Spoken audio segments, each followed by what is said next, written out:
9. The Resurrection. In an interesting and revealing study, Pinchas Lapid writes on the resurrection of Jesus, a Jewish perspective.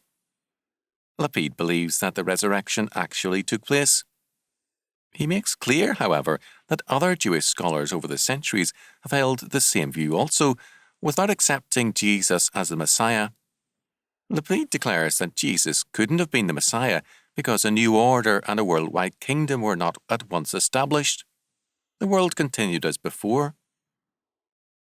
The New Testament, however, declares that Jesus is the Christ, or the Messiah, and by his resurrection, he became the firstfruits of those who are dead and the beginnings of the new creation of God.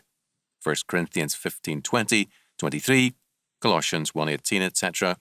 Quote, "Therefore, if any man be in Christ, he is a new creation, or creature. Old things are passed away. Behold, all things are become new." 2 Corinthians 5:17. The resurrection thus begins the new creation and God's kingdom.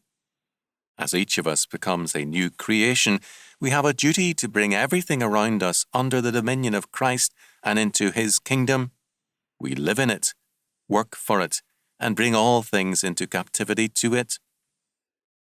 Hence the apostolic emphasis on service, on work, on the proclamation of the gospel, on collections for the poor and for suffering saints, and much, much more.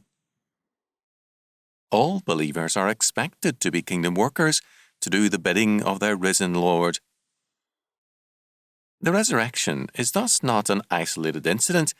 It is a mandate for action, and if we are not a part of that action, we have not understood our Lord.